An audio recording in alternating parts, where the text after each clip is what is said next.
श्री पुरुषोत्तमा परम प्रेममय श्री श्री ठाकुर अंकुल चंद्रंकर श्रीमुख निःसृत चलार साथी ग्रंथर पाठ।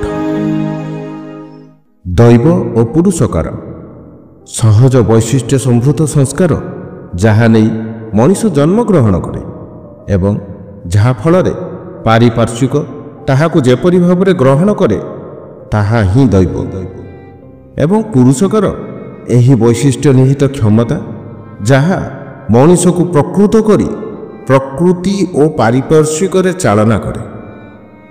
बाड़ी संख्या 74। आध्यात्मिकता अस्तित्व ग्रथित होई बा अस्तित्व को अधिकार करी जे भाव तद्वारा अनुप्राणित और नियंत्रित होई चिंता चलन और कर्म रे प्रतिफलित हुए ताहा ही वस्तुतः आध्यात्मिकता। बाणी संख्या 75।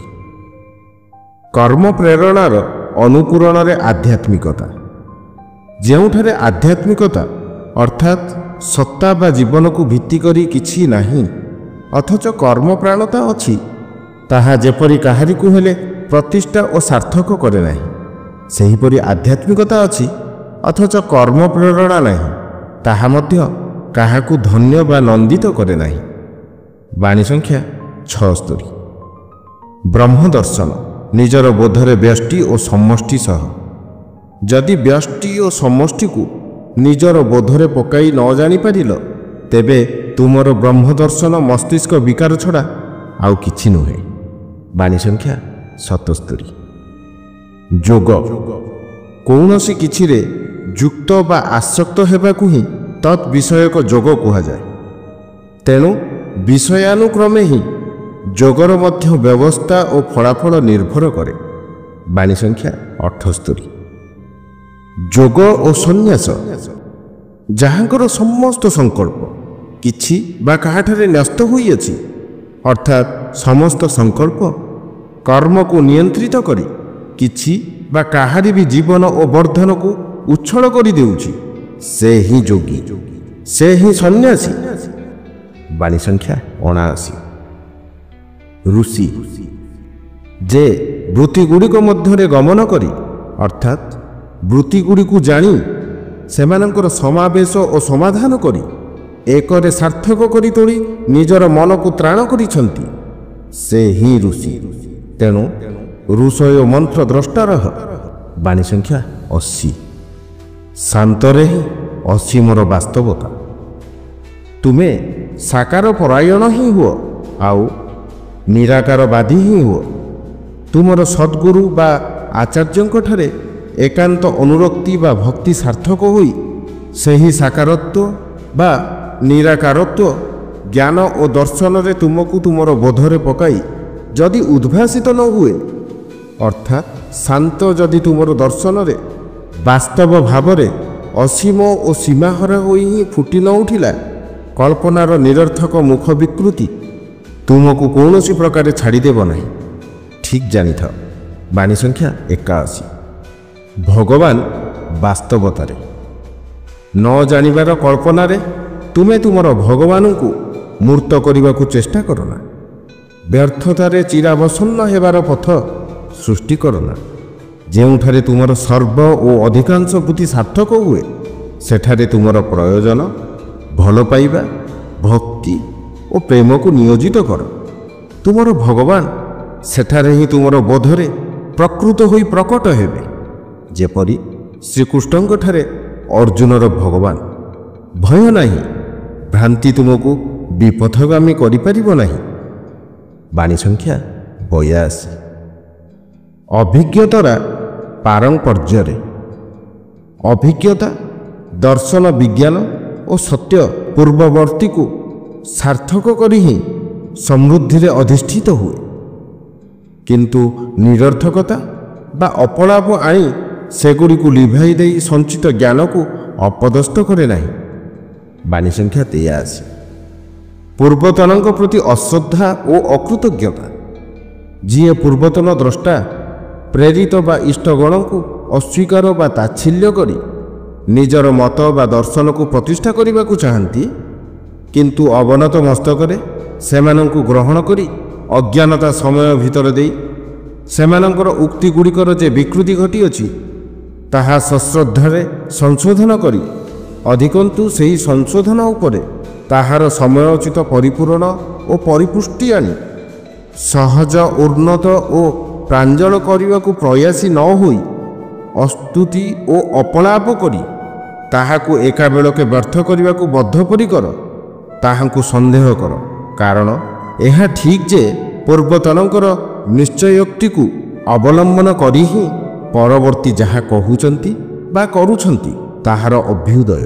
ତେଣୁ ଯିଏ ବା ଯେଉଁମାନେ ପୂର୍ବତନରେ ଅଶ୍ରଦ୍ଧା ବା ଅକୃତଜ୍ଞତା ହେତୁ ବିଚ୍ଛିନ୍ନ ହୋଇ ଆତ୍ମପ୍ରତିଷ୍ଠାରେ ଯତ୍ନବାନ, ସେମାନେ ପରବର୍ତ୍ତୀ ଅନୁସରଣକାରୀଙ୍କ ଭିତରେ ସେହି ଅକୃତଜ୍ଞତା ଓ ବିଚ୍ଛିନ୍ନତା ଭାବକୁ ଖେଳାଇ ଜାତି ଓ କୃଷ୍ଟିକୁ ଛିନ୍ନ ଭିନ୍ନ କରିଦେବେ, ସନ୍ଦେହ ନାହିଁ।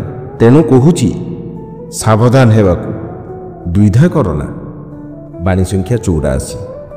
ପରବର୍ତ୍ତୀରେ ପୂର୍ବବର୍ତ୍ତୀ।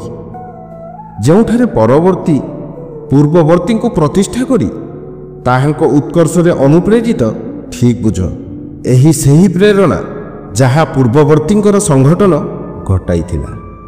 ବାଣୀ ସଂଖ୍ୟା 50। ଧର୍ମ ଓ ଅଧର୍ମ।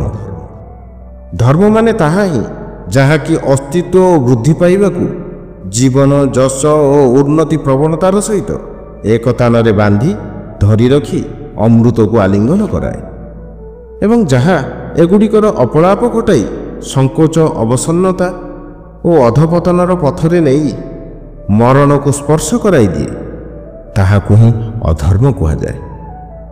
ବାଣୀ ସଂଖ୍ୟା 86। ଧର୍ମ ପାରିପାର୍ଶ୍ୱିକର ସେବା ଶୂନ୍ୟତାରେ। ଧର୍ମ ଆଚରଣ କରୁଛ, ଅଥଚ ତୁମର ନିଜର ଓ ପାରିପାର୍ଶ୍ୱିକର ଜୀବନ ଓ ବୃଦ୍ଧିର ସେବା ତୁମର ସ୍ୱାର୍ଥ ହୋଇ ଉଠି ନାହିଁ, ବରଂ ସେଥିରେ ସେମାନଙ୍କ ପ୍ରତି ହୀନବୋଧ, ଅବଜ୍ଞା, ଘୃଣା ଇତ୍ୟାଦି ଆସି ତୁମକୁ ସଂକୀର୍ଣ୍ଣତର କରି ତୋଳୁଛି।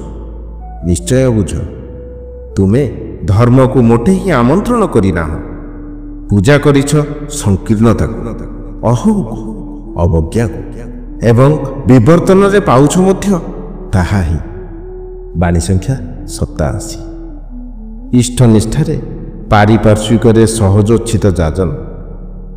ତୁମର ଇଷ୍ଟନିଷ୍ଠା ଅଛି, ଅଥଚ ତାହାର ଆବେଗ ତୁମ ଭିତରେ ପ୍ରବାହିତ ହୋଇ ତାଙ୍କର ଯାଜନ ଓ ପ୍ରତିଷ୍ଠାର ଆକୃତି ଓ ଉନ୍ମାଦନା ପାରିପାର୍ଶ୍ୱିକରେ ନିଃସୃତ ଓ ପ୍ଲାବିତ ହୋଇ ତୁମର ଇଷ୍ଟଙ୍କଠାରେ ସେମାନଙ୍କୁ ପୁଷ୍ଟ ଓ ତୁଷ୍ଟ କରି ତୋଳୁ ନାହିଁ। ବୁଝ, ତୁମର ଇଷ୍ଟନିଷ୍ଠା ଗୋଟିଏ ବାହ୍ୟ ଆଡ଼ମ୍ବର ମାତ୍ର, ଆଉ କିଛି ହିଁ ନୁହେଁ। ବାଣୀ ସଂଖ୍ୟା 88। ଆଦର୍ଶ ପ୍ରତିଷ୍ଠାରେ ସର୍ବବୃତ୍ତି।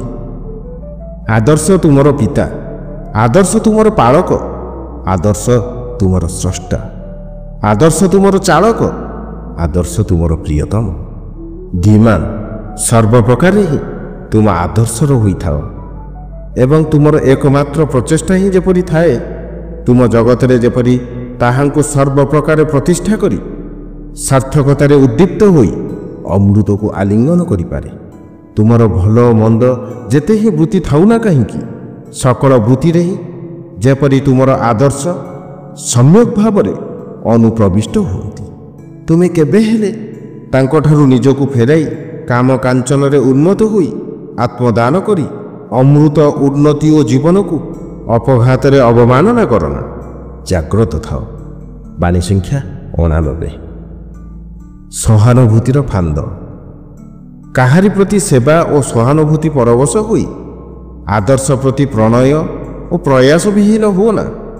ଆଦର୍ଶରେ, ପ୍ରଣୟର ଉଦ୍ବୋଧନରେ, ତାଙ୍କର ଇଚ୍ଛା ପରିପୂରଣର ଚେଷ୍ଟାରେ ଯେ କଷ୍ଟ ଓ ବିପଦ ସୃଷ୍ଟି କରେ, ତାହାରି ଉତ୍କ୍ରମଣରେ ମଣିଷକୁ ଉତ୍ତରୋତ୍ତର ଉନ୍ନତିରେ ଅଧିରୂଢ଼ କରାଏ ଏବଂ ଅଯାଚିତ ସେବା, ସମ୍ବର୍ଦ୍ଧନା ଓ ସହାନୁଭୂତି ମଣିଷକୁ ବିମୁଗ୍ଧ ଓ ବିଲୋଳ କରି ଆଦର୍ଶଙ୍କଠାରୁ ଛିଟକାଇ ଦେଇ ସାଫଲ୍ୟରୁ ସର୍ବନାଶର ଗହ୍ୱରରେ ନିକ୍ଷେପ କରେ।